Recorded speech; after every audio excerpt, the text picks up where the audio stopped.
Olá a todos, boa tarde. Estamos retomando aqui, depois da nossa terceira mesa, estamos começando a nossa quarta e última mesa da celebração do nosso centenário da psicopatologia fenomenológica. Estou aqui com a professora Antônia Tonos, né? Quem vai apresentar, que vai estar fazendo uma fala a respeito. Só um instante que eu me perdi aqui. Estará falando sobre a melancolia pela perspectiva da corporeidade e da intersubjetividade, né? Nós teremos também na nossa mesa o Flávio Guimarães Fernandes, que falará a respeito da experiência fenomenológica de médicos do Hospital das Clínicas no cuidado intensivo com pacientes com Covid-19, e o Gustavo Bonini, que falará a respeito, que terá fala cujo título é Existe uma causa para os transtornos mentais? Princípios da causalidade nas diferentes abordagens psicopatológicas. Né? Nós vamos começar aqui com a professora Antônia. Ela é psiquiatra, mestre em psiquiatria pelo Hospital do Servidor Público do Estado de São Paulo, é doutoranda pela Faculdade de Ciências Médicas da Santa Casa de São Paulo, chefe da seção de psiquiatria do Hospital do Servidor Público do Estado Estadual de São Paulo, coordenadora da disciplina de psicopatologia do Programa de Residência Médica do Hospital do Servidor Público Estadual de São Paulo e membro da Sociedade Brasileira de Psicopatologia Fenômeno Estrutural, e uma das professoras que mais me encantou no começo da especialização. Professora, a palavra é sua. Muito obrigada, Fábio, por suas palavras. Fábio, eu preciso compartilhar a minha aula, né? Já entrou, né? Uhum. Bom, boa tarde a todos. É um prazer enorme estar aqui na sociedade novamente, comemorando uma data tão importante como os 100 anos da psicopatologia fenomenológica. Hoje a ideia é abordar esse tema que abre os estudos da psicopatologia fenomenológica 100 anos atrás, mas não mais pela ótica da temporalidade, como foi lá atrás, mas sim pela perspectiva da corporeidade e intersubjetividade.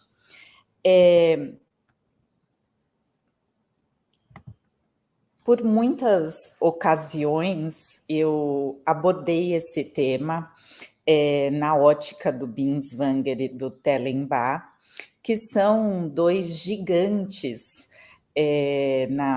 no pioneirismo da psicopatologia fenomenológica, sobretudo na construção de modelos psicopatogenéticos que são hoje a base de inúmeros estudos contemporâneos. A ideia hoje é olhar por uma perspectiva um pouco mais contemporânea, de fato, ligando essa perspectiva às condições mais atuais da psicopatologia em relação a neurociências, que são as teorias do enactivismo, que compreende todo o aparelho psíquico inserido no mundo, né? A questão de 1 ano atrás, 2 anos, o Sérgio Rodrigues publica na Folha de São Paulo uma notinha sobre a Montanha Mágica do Thomas Mann, onde ele, genialmente, como vários artistas e escritores, na sua imensa capacidade de apreensão da essência dos fenômenos, coloca que a doença torna os homens mais físicos, priva-os de tudo que não seja corpo. O corpo doente se transforma no mundo inteiro e o lado de fora se esvazia de sentido até que todos os dias viram o mesmo dia se repetindo. A fenomenologia no nosso campo se inicia em 1922, justamente com uma palestra do Binswanger e do Minkowski, e na do Binswanger ele justamente mostra a capacidade dos artistas de chegarem à essência do fenômeno. Aqui com Thomas Mann não é diferente, né? O que eu pretendo ao longo dessa pequena jornada é mostrar como é que o melancólico vivencia o corpo e produz, portanto, estilos e padrões de estar no mundo na sua intersubjetividade. Os gregos tinham uma visão muito interessante e muito particular para nós que estudamos fenomenologia, porque eles tiveram um olhar não dualista da mente e do corpo, produzindo, portanto, um corpo de saber que entendia a articulação entre corpo e mente. Areteu já percebia os quadros de melancolia como uma atimia, né, ligada a uma ideia falsa e sem febre, descreve em sua dinâmica evolutiva uma fase de início de estado de evolução que podia transcorrer em melhora, cronicidade ou uma transformação para a mania. Essas alterações corporais na melancolia já eram descritas desde a medicina hipocrática, que pontuava um excesso de bilis negra, num olhar de um pensamento não dualista, onde as duas instâncias, corpo e mente, eram inseridas em um pensamento monista, e, portanto, um fenômeno atribuído à quebra da harmonia entre os humores do organismo, que eram o sangue, linfa, bile amarela e bile negra. Célius Aurelianus, ele, ao descrever os sinais, a fisionomia da melancolia, ele já pontua algo muito interessante para nós aqui, que é a aversão ao entorno, né? Eu quero, ao longo da fala, provar como que isso é bastante atual em psicopatologia hoje. E descreve questões corpóreas como aperto em região pré-cordial, membros frios e ligeiros suores, peso na cabeça e dores estomacais, má digestão, tez esverdeada e traços azulados. Já no século XIX, que também recorta nessa temática um importante modelo, que é o modelo para a síndrome de Cotard, proposto por Jules no século XIX, onde ele propunha o modelo da melancolia como a negação do funcionamento interno dos órgãos. E, para provar isso, ele descreve uma pequena vinheta onde a senhora X afirma que não tem cérebro, nem nervos, nem peito, nem estômago, nem intestino. Não lhe resta mais que a pele e os ossos do corpo desorganizado, né? Para ela, só resta que ela seja queimada, né? Sendo o fogo o único fim para ela. Entrando agora na questão da fenomenologia atual, Thomas Fuchs propõe que a fenomenologia já se debruça, desde os estudos clássicos e precursores, na descrição e análise das condições de possibilidade dessas alterações, ou seja, dissecar as dimensões básicas da estrutura da consciência: temporalidade, espacialidade, corporeidade, intersubjetividade e ipseidade.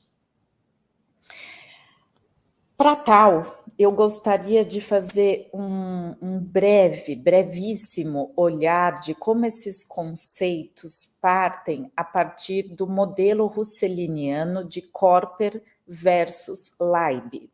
Em ruptura com a concepção cartesiana do corpo, como res extensa, Husserl distingue dois modos de aparecer do corpo e duas dimensões da experiência corporal.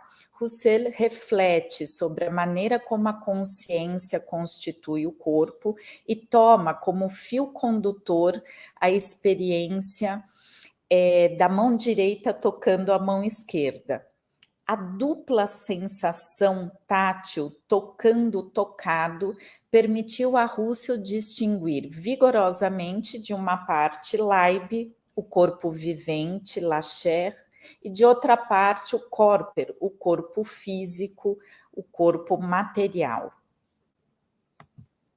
Pós-Husserl, Merleau-Ponty se debruça rigorosamente sobre a questão corporal e propõe que o esquema corporal é uma unidade que, como uma estrutura imanente, é visível através de todos os movimentos corporais que ela organiza. Graças justamente ao esquema corporal, o corpo não é uma soma de órgãos justapostos, mas sim um sistema sinérgico onde todas as funções são retomadas e ligadas no movimento geral do ser no mundo. Ponty insiste sobre a relação do corpo próprio e do mundo que se estrutura em torno dele e por ele. Ele não restringe o esquema corporal a uma estrutura organizadora somente do corpo isolado, mas sim em razão do fato que o corpo é algo, é uma estrutura orientado para o mundo. O esquema corporal é também aquilo que garante a unidade dos objetos percebidos. Meu corpo é uma textura comum de todos os objetos e ele é, ao menos ao olhar do mundo percebido, instrumento geral da compreensão do ser. Tatossian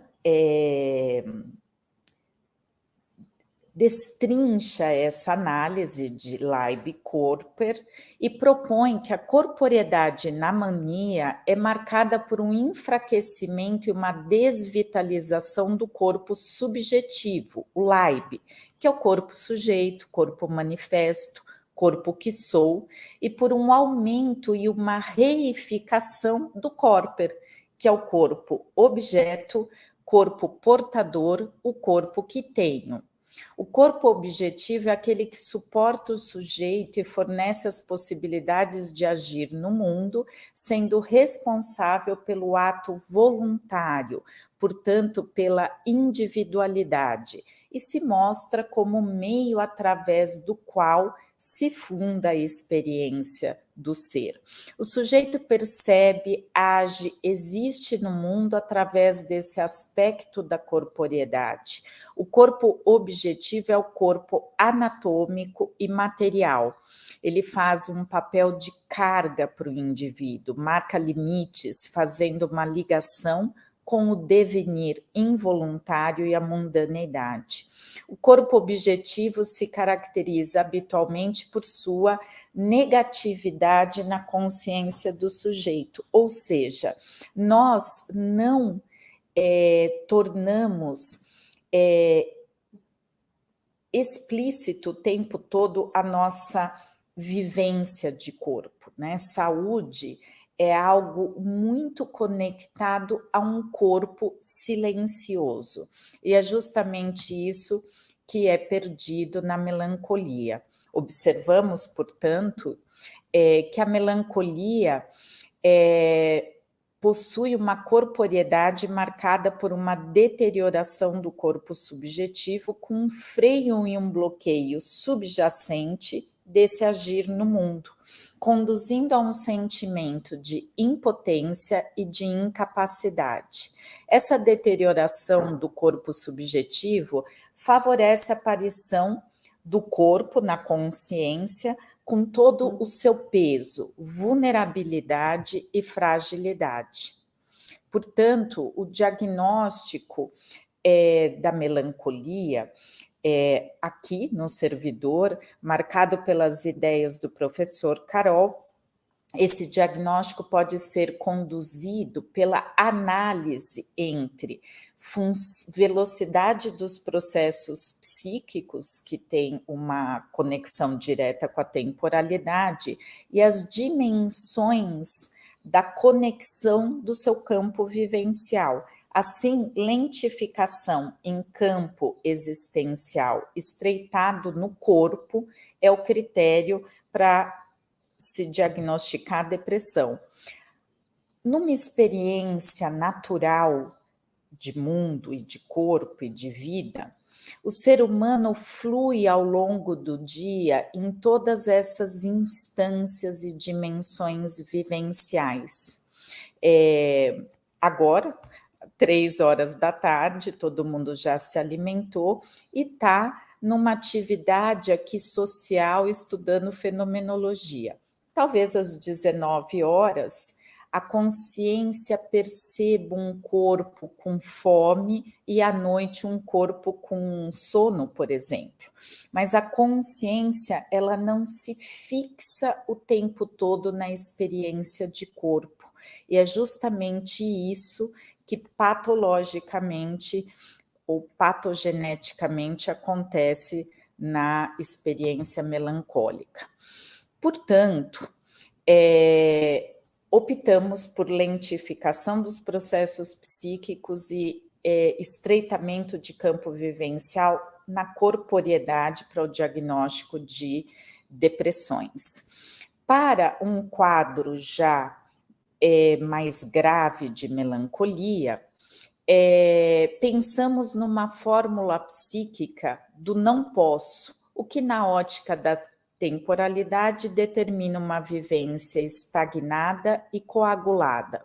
Não há mais possibilidade de transcendência para esse indivíduo, cuja existência passa a ser marcada por julgamentos de culpa, punição e ruína.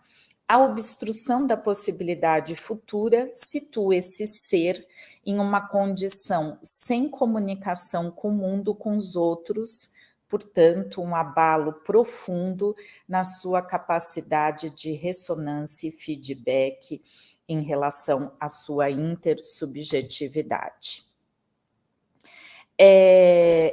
Fuchs, na tentativa de descrição dessa categoria, propõe que o humor não é verdadeiramente triste, pois o melancólico, como mostrou a fenomenologia, é incapaz de experimentar a tristeza e propõe o olhar para uma anestesia afetiva. Melancolia é compreendida como perda da proximidade existencial em relação às coisas e pessoas. O sofrimento melancólico poderia ser caracterizado pelo sentimento de ausência de sentimento.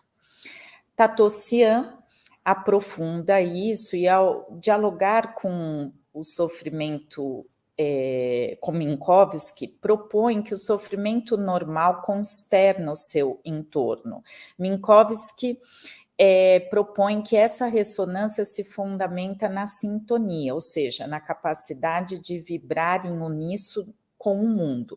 Por sua vez, o sofrimento melancólico não encontra a ressonância em seus pares, de tal modo a coexperiência com o sujeito melancólico é caracterizada pela dissonância atmosférica, ou seja, desprovido de ressonância, o sofrimento melancólico não obtém empatia daqueles que o rodeiam, sendo marginalizado para a incompreensibilidade. O indivíduo melancólico se encontra ao lado de seu sofrimento como um espectador passivo para um espetáculo estranho. Aqui são questões mais relacionadas à temporalidade do Strauss e do Tellenbach, que a gente vai pular um pouquinho por falta de tempo, né, para entender, né, que os desdobramentos da teoria do Tellenbach propõem que, debatendo com Alfred Krauss, que é um seguidor das teorias de Tellenbach, que dá lugar central à identidade do papel no tipos melancólicos e também faz da melancolia uma patologia da alteridade. Portanto, ela é uma patologia da intersubjetividade. Eu quero chegar em algo aqui mais contemporâneo e interessante. A tese de Tellenbach, ela propõe um olhar de uma visão muito atual que compartilha com as ideias de enactivismo que entendem a consciência humana implantada no seu mundo, né? Portanto, Charbonneau, em um artigo genial, ele propõe que a melancolia interroga, através da alteração do êndon, a marcha do ser vivo inteiro.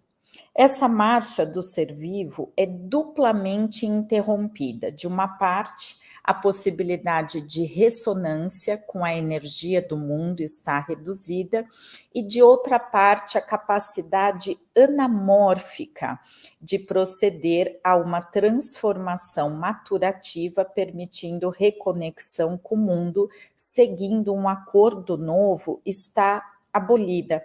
A capacidade anamórfica é de viver profundas transformações biológicas e se readaptar num outro patamar.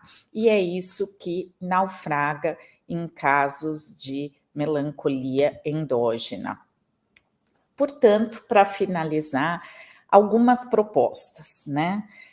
Fazemos o diagnóstico quando o caso estudado corresponde a critérios por nós estabelecidos. Não aderimos a propostas de diagnóstico por soma de sintomas e preferimos a ideia de relação entre pessoas, entre interlocutores. Elaboramos nossas ideias sobre o diagnóstico pensando em fórmulas de existência.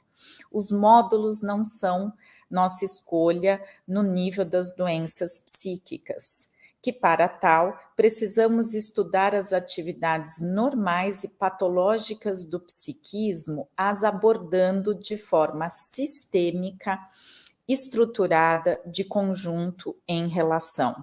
Fazemos psiquiatria para pessoas no seu mundo e, portanto, a categoria da corporeidade e da intersubjetividade se mostram como dois pilares de extrema importância. Tomaremos a melancolia como uma condição endógena, tradicionalmente inserida dentro do campo das psicoses agudas, ditas afetivas, tendo por marca a inibição e o definhamento da vitalidade. Assim, ela é caracterizada primordialmente pela perda da harmonia e da ritmicidade que conectam indivíduo e mundo.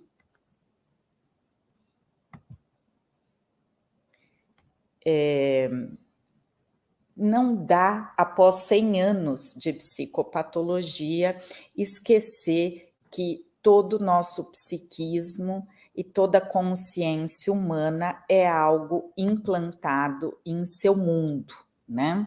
E aqui, né, esse é o grande paradigma atual onde se entende o corpo como um instrumento que conecta a subjetividade e a intersubjetividade, e aqui no caso, como que a melancolia desliga esse ser dos seus padrões de intersubjetividade.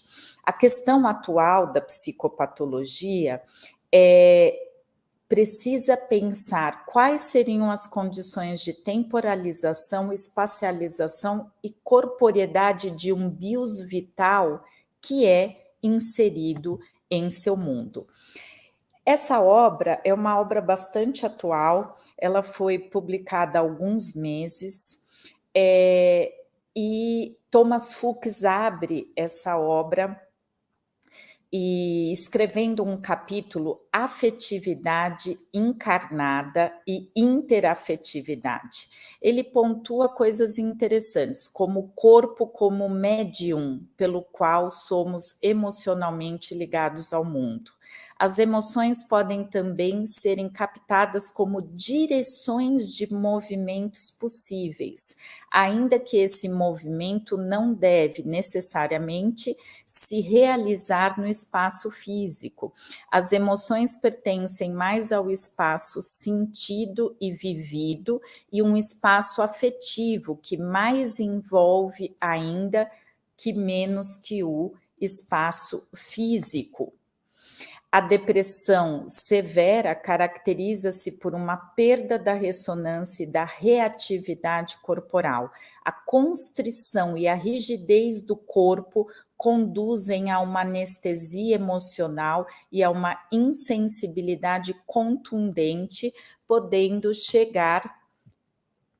Aqui ficou preso um pouquinho no slide, a uma...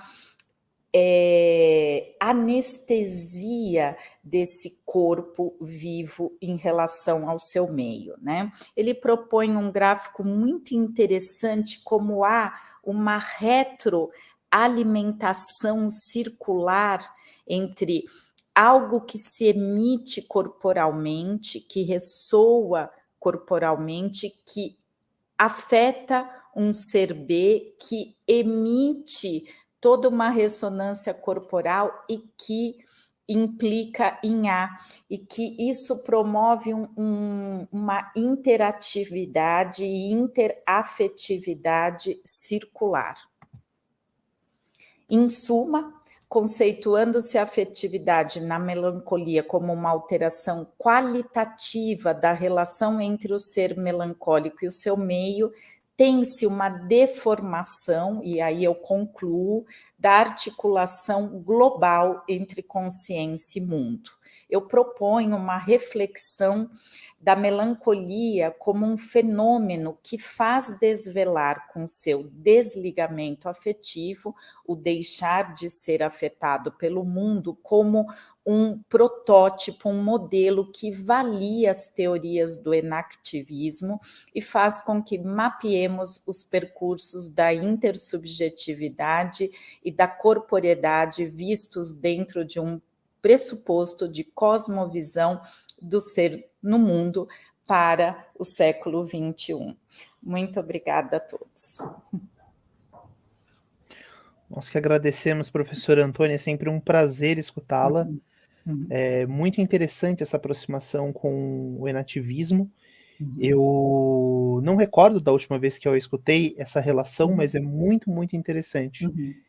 Tem até um evento que eu acho que é de 2017, que o Thomas Fuchs fez junto com o Ezequiel de Paolo, discutindo o enativismo, né? Foi bastante interessante. Fábio, a revista PPP publica em 2020 um fascículo só sobre artigos de psicopatologia e enactivismo, né? Eu acho que isso é muito interessante, porque, no fim, a neurociências admitindo e colaborando com a psicopatologia fenomenológica, que entende que toda a consciência humana é implantada no mundo. Qualquer modelo psicopatológico que aparta ser humano do mundo, ou seja, tira da sua consideração a categoria corporal e intersubjetividade, são modelos muito ingênuos que eliminam questões muito importantes para que aprofundemos a compreensão dos fenômenos. Eu peço um pouco de desculpa pela correria, é que seria um tema para ser abordado com um pouquinho mais de tempo, mas eu espero ter mostrado assim posicionamentos bem atuais e bastante interessantes. Espero ouvir mais.